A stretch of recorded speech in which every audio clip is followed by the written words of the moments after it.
సాయిబాబాని మీరు వ్యతిరేకిస్తూ ఉంటారు. ఓకే, ఒప్పుకుందాం, స్వాగతిస్తాము. ఎవరు? హిందూ సంస్థలలో, తెలుగు రాష్ట్రాల్లో హిందూ సంస్థల వాళ్ళు, శివశక్తి కరుణాకరు, హిందూ జనశక్తి లలిత్ కుమారు, ఇట్లాంటి వాళ్ళు వ్యతిరేకిస్తూ వీడియోస్ చేస్తూ ఉంటారు కొన్ని రోజులుగా. ఒప్పుకుంటాం. అదే సాయిబాబాకు సుప్రభాతాలు రాసింది ఎవర్రా?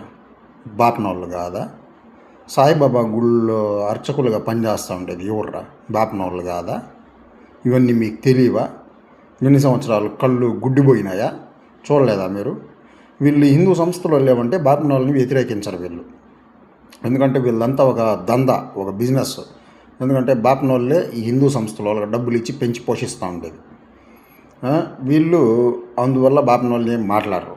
వీళ్ళు పోయి వాళ్ళ గురువులు అనేసి ఈ శృంగేరి పీఠం వాళ్ళ కాళ్ళు మొక్కి ఆ కాళ్ళు కడిగి నీళ్ళు నెత్తి మీద జల్లుకొని వాటిని తాగేసి వచ్చినారు ఈ హిందూ సంస్థలలో.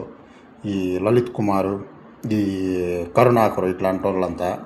మళ్ళీ వీళ్ళు ఏడా ఇంకా బాపనోళ్ళని వ్యతిరేకిస్తారు? ముందుగా ఈ సాయిబాబాకు సుప్రభాతాలు రాసిండేదాన్ని నిషేధించండి.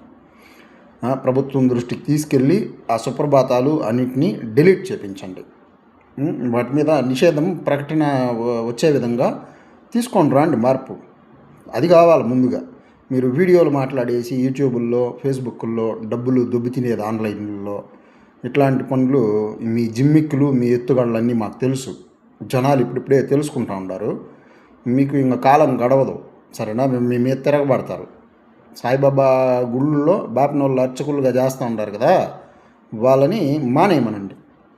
ఆ అర్చకత్వాన్ని సాయి మందిరాల్లో చేసేదాన్ని మానేసి ఇంకేదన్నా పనులు చేసుకోమని చెప్పండి.